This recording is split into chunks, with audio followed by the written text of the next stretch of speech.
Hello, everyone. Have you ever felt safe inside your own home, only to realize that safety can shatter in an instant? Tonight, I'll share 3 terrifying true home intrusion horror stories, where footsteps in the dark, a knock at the door, or a shadow in the hallway turned comfort into pure nightmare. The night was heavy with quiet, the kind of silence that makes even the ticking of a clock sound louder than it should. The streets outside seemed deserted, the lamps casting faint halos on the pavement, leaving stretches of darkness in between. Inside the house, every corner carried the comfort of routine: locked doors, closed windows, and curtains drawn.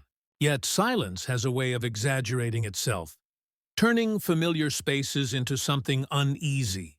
The absence of sound creates an atmosphere where the imagination takes control, making the ordinary feel suspicious.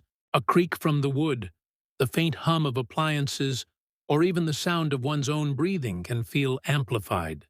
It is in such quiet that the human mind begins to expect something, as though silence itself is hiding a secret. The calm of the night can suddenly feel like a disguise, waiting for something to break it apart. What once felt like comfort starts to feel more like exposure, a stage waiting for its players. This is the kind of silence that belongs to horror, not peace. The house stood firm, as if guarding its secrets.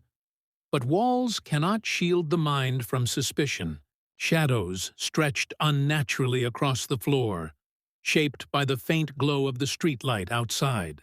Even familiar furniture began to look unfamiliar when draped in shadow, their outlines twisted into strange and looming forms.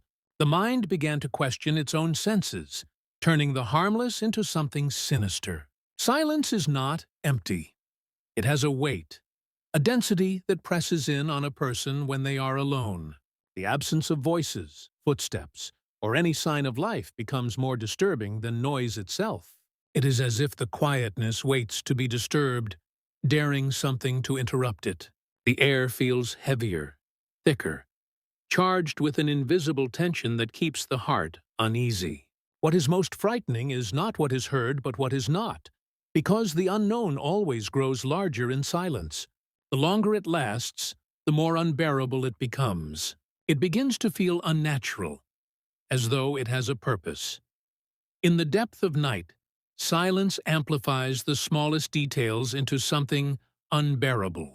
The steady hum of the refrigerator in the kitchen became louder, almost intrusive, as though it was out of place. The ticking of the clock seemed endless, cutting through the air like sharp blades of sound. Each tick carried the weight of anticipation, a countdown to something unseen. The occasional gust of wind pressed against the windows, rattling the glass in subtle warnings. Every sound demanded attention, and every pause between them was more terrifying than the noise itself. It felt as though the house was breathing, stretching, and shifting as if it had come alive. The silence made the walls seem closer, the rooms tighter, and the shadows darker. The body felt tense, muscles coiled as though preparing for something unseen. In these moments, silence is not a lack of sound, but a presence in itself. It feels alive, lingering, and watching. That is when fear truly takes hold, feeding on the imagination of the listener. The silence before the knock is a silence that traps the soul in uncertainty. It strips away logic, leaving instinct exposed and raw. Even without reason, the heart begins to race, as if the body already knows something is wrong. It is not the sound that terrifies, but the waiting, the unknown. Every part of the mind prepares for interruption, bracing against a noise that has yet to come. This is the silence that belongs to empty hallways and still rooms, where every corner feels too quiet. It creates the illusion that something could be waiting just beyond sight, watching and choosing its moment. The longer it stretches, the more unbearable it becomes, until it feels like the entire house is holding its breath. The atmosphere grows dense, thick with a dread that cannot be explained. Time itself seems slower, forcing each second to linger longer than it should. This silence is not peace. It is a warning. There is a reason silence unsettles the human heart. It is the contrast between safety and the unknown. A quiet home should bring comfort, yet in the wrong moment, it suggests something is missing. Where there should be familiar sounds, the rustle of leaves, a car passing by, or even the distant murmur of voices, there is nothing. This absence becomes its own kind of sound, loud in its emptiness. It reminds the mind of vulnerability, that within the calm lies the possibility of intrusion. The silence does not confirm safety. It questions it. The thought begins to creep in. What if something is out there, standing just beyond the door, waiting for the right moment? The home, once a place of safety, begins to feel exposed, fragile, and defenseless. Silence makes the ordinary, fragile, bending reality into something uncanny. It is the atmosphere before the storm, the moment where the air feels charged with something unseen. The heart begins to anticipate a break, knowing peace cannot last forever. The silence is not alone. It works with the darkness to build fear. Shadows creep into corners, stretching into strange shapes that play tricks on tired eyes. The mind becomes an artist, painting monsters in the outlines of furniture, whispering threats into the rustle of curtains. Darkness hides, but silence magnifies, making the unseen feel closer, more real. Together they create a prison where every sense is sharpened and every moment feels dangerous.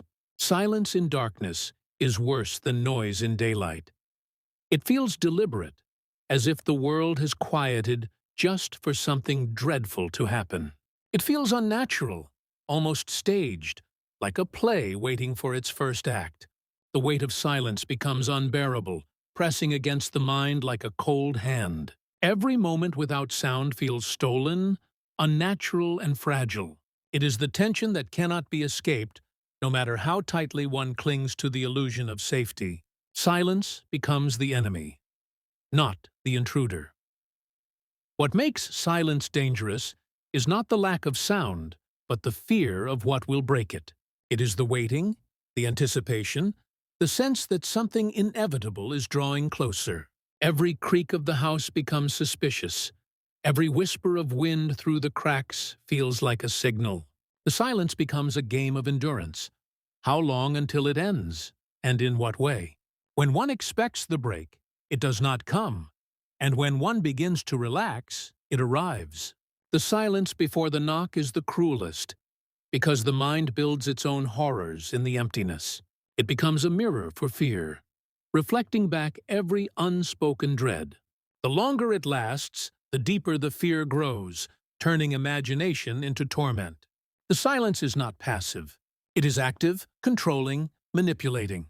It leads to the edge of panic, forcing every nerve to be alert. Then, when the sound finally comes, it strikes harder than any scream. The house itself seems to understand silence, as though it too waits for interruption. Pipes groan faintly in the walls, wood shifts under the strain of time, and glass trembles in its frames. These sounds, normally overlooked, now hold weight, as though each is a warning. Yet the silence between them remains stronger, swallowing the noise as if nothing had happened. It is not a comfort, but a reminder that the real sound has not yet arrived. In those moments, one begins to feel watched, though no proof exists. Eyes seem to lurk behind the curtains, faces imagined in the dark corners. Silence sharpens suspicion until even one's own reflection in the window feels threatening. The familiar transforms into the uncanny, and the home no longer feels like home. It feels like a stage set for something else to enter. The silence waits, patient, deliberate, and merciless. The heart cannot endure silence forever. Eventually, the weight of it forces a reaction, checking the locks again, peering through windows, pacing restlessly. The body demands movement to fight the invisible tension pressing in. Yet every action feels futile, as though the silence mocks it, reminding that fear is not outside, but within. The anticipation of a sound becomes its own torment, every second dragging slower than the last. The silence before the knock is a predator, and the listener is prey. It does not need to move. It does not need to strike. It simply waits until the imagination has done its work. By the time the sound arrives, the victim has already surrendered to fear. This is how silence turns from peace into terror. It is not an absence, but a presence, not a comfort, but a curse. And in the end, it is always broken. Then comes the sound, a knock, faint but sharp, splitting the silence like glass shattering in the dark. It does not need to be loud. The weight of anticipation has made it deafening. The silence collapses, leaving only fear in its place. The knock is more than a sound. It is a presence, a confirmation that the waiting was not for nothing. The heart races, the breath shortens, and the body freezes, unable to act. The silence before the knock was unbearable, but the silence after it is worse. Because now the question hangs in the air. Who or what waits on the other side?